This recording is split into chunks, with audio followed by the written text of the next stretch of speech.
Hello there guys, and welcome to this Explain 11 video. Today we're going to be doing a review of the recently released Hot Start TBM 900. We are currently situated at Southampton Airport in the United Kingdom, Echo Gulf Hotel, India. The Orbex airport you see is the most recent released by Orbex for Explain 11. The TBM 900 by Hot Start has been in the making for about a year. It has been released about a week ago, and in my opinion, this aircraft is especially significant for Explain 11 as it offers features I haven't seen before in Explain 11, as well as a depth of system simulation that is also never seen in Explain 11 in the past. With that said, there has been 7 updates applied to this aircraft since its release to address issues, apply fixes, and introduce new enhancements. Let us begin by taking a look at how Hot Start has modeled this aircraft. And if we look at the 3D modeling here and the texture work, you will immediately notice that this aircraft has been built to a very high standard. In terms of the 3D model itself, it's very representative of the real TBM 900. Application of PBR is not exaggerated. It's done quite well. The reflective windows, again, look very realistic.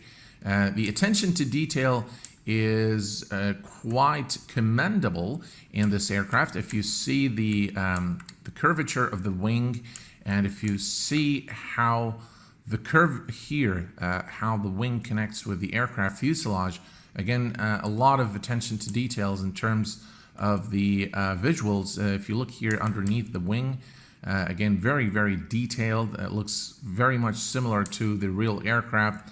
The landing gear area here, as you can see, quite detailed, very crisp and sharp textures. The aircraft looks very, very nice indeed. Definitely for those who like making videos, this is one aircraft that will definitely create for some very stunning video moments. Welcome to the TBM 900 Virtual 3D Cockpit.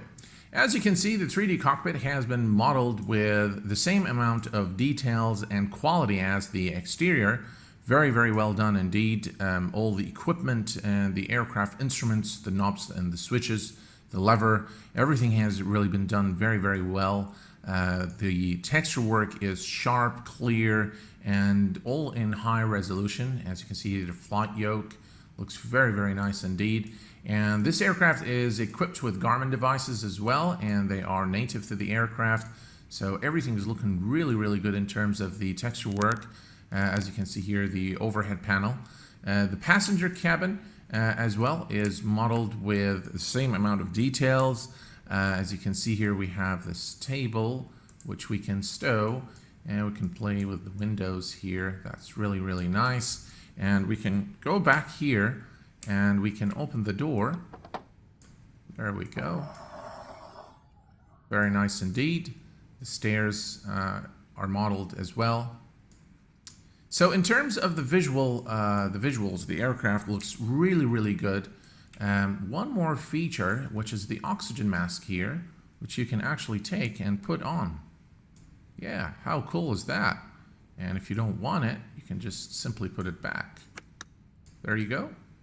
Very nice indeed. The TBM 900 by Hot Start is equipped with an easily accessible control panel on the left side of the screen here. We have access to the airframe manager, maintenance, payload, chocks, and GPU. As you can see here, I have changed the aircraft registration number to Q8 1974. You can do this using the airframe manager. The maintenance manager is where you access the different aircraft components for maintenance, and this is where it gets really interesting with the TBM 900.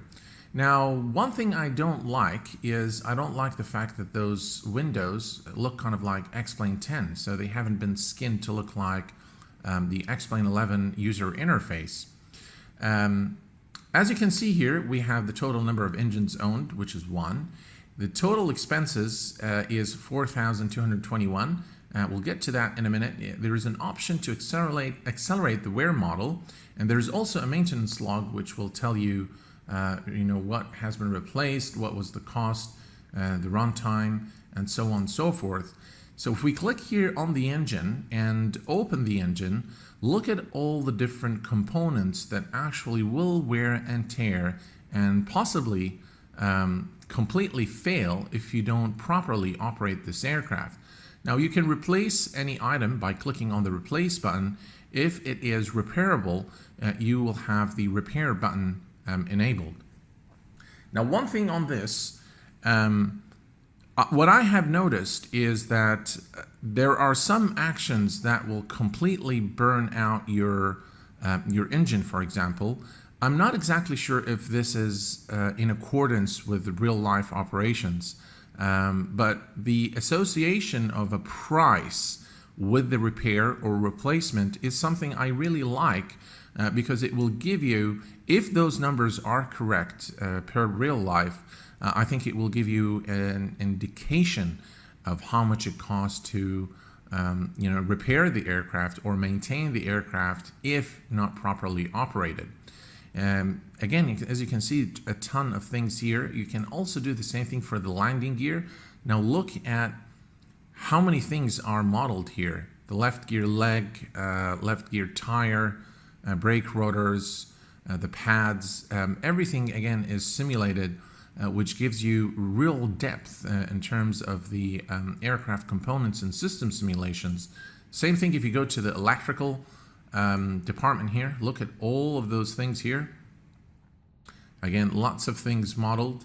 I really like what they've done here. This is something I haven't really seen in X-Plane 11. I've seen, of course, we've seen, for example, the airfoils lamp Cessna, which has a lot of different components modeled. We've seen, of course, the reality expansion pack by SimCoders on some of the Coronado and some of the default X-Plane 11 aircraft. You can also test the battery here. As you can see, it will tell you if your battery is good or whether it needs recharging or replacing. Very, very detailed. I really have a lot of appreciation for what they've done here. And let me tell you guys, there's a lot of work that has gone into modeling all these features and all these components. Moving to the avionics, again, as you can see, we have all the different components here modeled for wear and tear. And if you don't operate the avionics properly, there is a chance that you will probably break something, and it's going to cost you money to repair it or replace it. Now, the concept of money, I'm not exactly sure about. I do like it. I do like the fact that there is a maintenance log here, or there is an expense tracker that tells you how much money this aircraft is costing you, and you're probably, if you're not operating the aircraft according to procedures, how much is that going to cost in terms of money? Now, if these numbers are correct, then this is definitely a great feature. But I'm not sure if there's a future enhancement and that this will be more meaningful or not, but it's good to have it. Again, if you go to the lights, as you can see, all the lights are modeled. You can see all of these lights will probably wear and tear with time. Airframe, again, we can access the airframe here. And as you can see here, we can repair, replace or repair some of the parts. And some parts, if they go wrong, actually there's nothing you can do about them.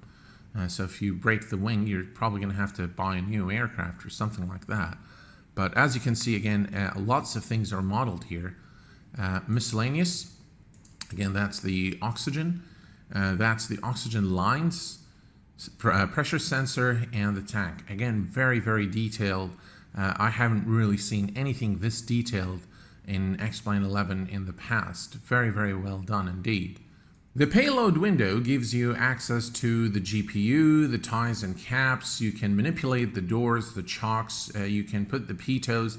And by the way, if you are not going to be using the aircraft for a long time, you better put those ties and caps on, because if you don't, that will affect the aircraft as well.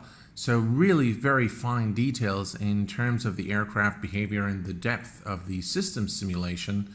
Again, we can access the fuel from this window here, and we can set the fuel in both wings. We can remove the pitos here. You can also manipulate the doors. As you can see here, we can open all the doors. And of course, we can also introduce the GPU, and you will have also the performance, the airplane weight and performance data for safe landings and takeoffs. Before we move on to starting the aircraft from its cold and dark state, there is this iPad here, a little device, and I'm not sure if this is the actual device offered by X-Plane 11 or the intention is something else, but my preference would have been to be able to remove it without removing the yokes. So if you click here, you lose everything. You click back, you get it. You can pop this up if you like. And by the way, all these Garmin devices you can bring up. So that's, again, something I really like, that you can do this, especially if you're in flight. It might be a little difficult to access, those small buttons here. So all of these are pop-up screens as well, which is helpful. Now, before we begin the startup procedure, I am still suffering from a problem with the joystick axis where the left toe brake is applied no matter what I do. And I do want to say thank you very much to both X-Aviation and to the developer for trying different things out to trying to resolve this problem. But after 7 updates, the problem is still not resolved. And by the way, on day 1 of buying this aircraft, it just didn't start. So version 1.0, which was the first version I had, simply didn't work.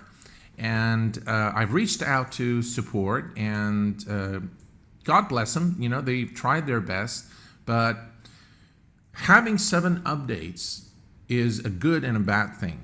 And let me tell you why. It's a good thing that the developer is 100% dedicated to this project. I'm sure both of them are working around the clock to address a lot of the issues, a lot of the CTDs, lots of different, problems people were having. The forums were filled with problems from day one. So it is very good to know that the developers are dedicated to this project and that they're working very hard to address the issues. But this is also indicative of the lack of quality assurance in the process of developing the aircraft. There hasn't been enough testing to really test out this aircraft and see what kind of issues are there. And this is what a beta is intended for. My preference would have been, when paying $65 for a payware for it to work from day 1. I shouldn't have to worry about crash to desktop or my left toe not working or all of the other issues that people have had. So I'm a bit disappointed that an aircraft of this quality, of this depth in terms of system simulation and this price has so many problems from day 1. And this is probably a note to all the developers out there to really test your payware before putting it out there, because it might actually have a reverse effect. I mean, you could have a beautiful add-on, you put it out there, and it really will create bad taste in some people's mouths. And this is of course a piece of advice for all developers. And so specifically for the TBM 900, I think the quality assurance is a significant part of the development process, and the testing properly is very, very important. And so my preference would have been that the aircraft was given to a small group of people to test it on different systems, and then make all these changes before actually releasing the aircraft to the public. But that's just my opinion. You don't have to agree with me, but it was a disappointment, especially considering the price of this aircraft. It was a bit of a disappointment for me. There are a couple of things that I'd like to share with you guys as well before we start the aircraft. There is, if you access the plugins menu and go to the TBM 900, you are able to access tutorials. And those tutorials are interactive. So we're going to go ahead and say get started. Welcome to the Hotstart TBM 900. If this is your first time in the airplane, although you have no doubt reviewed all, mounted just above the windshield is the overhead panel. It is divided into sections from left to right: internal lights, electrical systems, engine starting, fuel system, autopilot, trim. In front of you is the main instrument panel, consisting of the pilot's primary flight. All right, so you have seen a glimpse of the tutorial. Now, the nice thing about these tutorials is that it will show you how to start the aircraft from cold and dark state. It will do it once for you, and then it's going to shut down the aircraft and let you practice only with instructions. So it won't move the window for you, but it will tell you this is what you need to do, and you will have a little arrow pointing to the instrument that you need to toggle. I thought that this was a really, really nice feature. Again, I see this for the very first time in X-Plane 11. And again, lots and lots of work has gone into developing this aircraft. And it's just a shame to see so many issues with it since day one.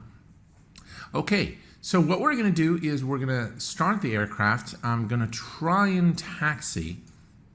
I'm not going to be able to do that properly due to the left toe being applied all the time, but there is a cheat to that, and we will use that cheat probably to make sure that we can at least taxi to the runway, and then we're going to take off and see how the aircraft handles up in the air. So the first thing first, let's make sure the parking brake is set, which it is. All the lights are in the off position. Everything here is looking good. Everything here is turned off. Idle cut off for our fuel. All right, let's go ahead and turn on the battery. Now, another thing I don't like particularly in this aircraft are the sounds. The sounds are not very good. And again, for an aircraft in this price range, I would have expected much, much better sounds. They're not bad, but they're not great, especially the interior sounds. I think the sounds need work. All right, so here we are. Alignment's taken place. Park brake is set. Fuel pressure, oil pressure. We can cancel the master caution, master warning lights. Okay. All right, and what we can do is we're going to start the fuel pump here on the on position, and we're gonna take notice that oil pressure is at 35 and the temperature is below 150 Celsius. We're gonna go ahead and start the engine now.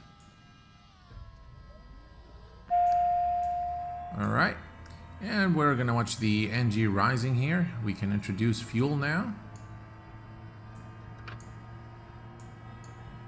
And we're going to monitor NG until it reaches about 46%.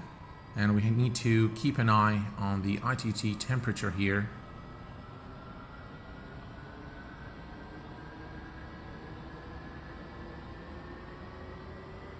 All right, and we can do that. Flight idle. And we now have a good start. Let me go ahead and turn on the panel lights here. All right, and let's see here. That goes on auto. Generator goes on main. All right, and we can turn on the bleeds. And we can now turn on the AC, and we'll put that on auto. We're going to turn on the pitos, and we are ready for taxi, so we're going to turn on inertial separation as well. Let's see here, nav lights can go on, taxi lights are on, and everything else is fine here. All right, so here's the problem. If we go to the external view here, I'm going to show you, we need to remove the chocks. So the chocks are removed. Now you see how the aircraft is starting to move to the left, that's because the left toe brake is applied. Now I'm going to show you something here real quick. So as you can see here, I have the left toe brake, right toe brake, and the yaw or the rudder pedals. This is always applied no matter what. Now if I remove this, I lose the brakes altogether. Okay, so and I've sent this to the developers, so they're hopefully looking at it. But what we can do in order to actually taxi to the runway is we can remove the brakes completely. So if I remove the reverse axis here, now supposedly the left toe is applied all the time. It's actually, there are no brakes whatsoever now. So we're going to go to the off position and we're just going to give it a little bit of power.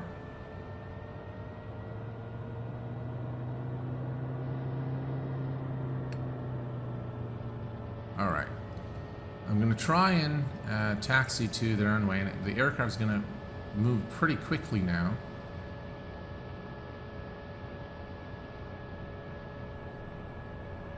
All right, so we've managed to bring the aircraft to the runway, and with my cheat, the brakes didn't get very hot. Thankfully, this is what the aircraft looks like from the external view, with the lights on. Again, very nice little details here. As you can see, the movement of the props here. That's very nice indeed. By the way, the rain effect of this aircraft is done quite well. So how about we introduce a little bit of rain here. As you can see now, we have the rain effect here on the aircraft windshield. And I think that the rain effect is done quite well on this aircraft. It's not 100%, but it's quite immersive. I like it. Let's go ahead now and do the cheat again. All right, so we're good to go now. Let's give it a little bit of power here. All right, here we go. Now that, okay, it looks like the toe is still applied. So what I'm going to do is I'm just going to give it the full power here and try to take off. Now those jitters that you're seeing is due to the fact that the left toe brake is applied. All right, let's go. We are finally airborne, and it took me a little bit of time to get the aircraft off the runway, and again this is due to the left toe brake problem. But as you can see now, once we're airborne, the aircraft actually flies very, very nice and very fluid. And the rain effect is done quite well. Again, not 100%. It's okay. It is immersive. I do have a lot of appreciation for what they've done, and the way they tried to simulate it, I think, is somewhat realistic. It's looking good. Yeah, the aircraft handles really, really well. All right, let's make a. All right, gotta watch my speed here. I'm going to ease off a little bit here on the power. All right, let's go ahead and take a look at the aircraft from the external view. Here's what the aircraft looks like from the external view. Very nice indeed. The lights are done quite well.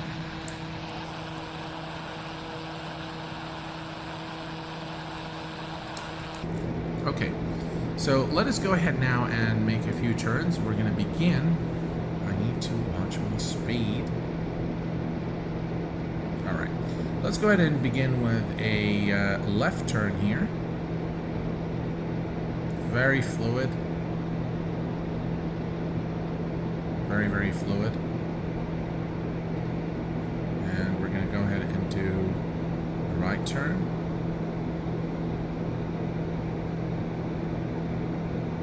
I really like how this aircraft flies. Definitely lots of fun. I really hope that this left toe brake issue is fixed. Alright, so what we're going to do now is we're going to do a left turn with left rudder. I like how it banks. Alright. And we're going to do the same thing here. And we're gonna do a right turn with the right bank.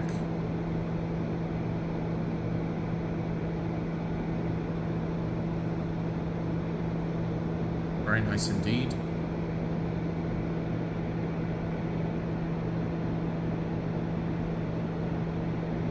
I'm not sure if we should attempt to land, because the minute those wheels touch the ground, the aircraft will skid and will end up damaging the aircraft, but let's see what happens here. Alright, so let's go ahead and push the throttles all the way to maximum power. And as you can see now, the torque is in red. Now we're getting, since the engine is producing too much torque, overstressing the gearbox, reduce power to lower the torque. This is what the aircraft looks like during dusk. Alright, so we're going to attempt to land the aircraft here. And I'm not exactly sure what's going to happen, because the left toe brake is already applied.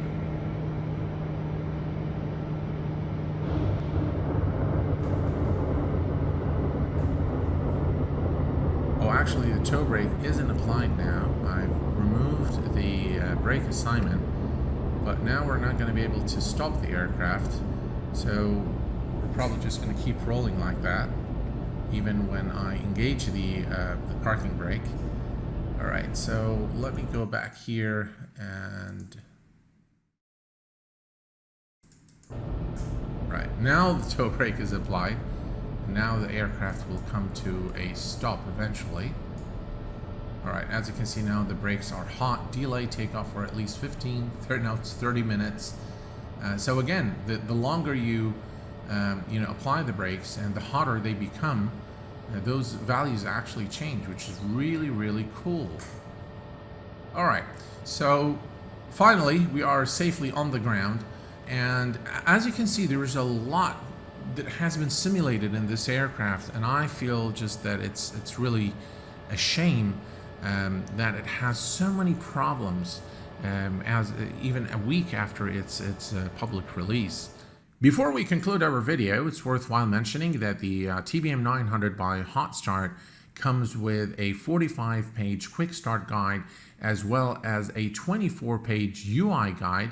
I highly recommend that you go through these manuals. Here are my concluding remarks on the TBM 900 by Hot Start. Without a doubt, this aircraft is a significant aircraft for X-Plane 11. It has features seen for the very first time, such as the interactive tutorials, the depth of the system simulation, the way the aircraft's been built. I think from a visual perspective is also done quite well.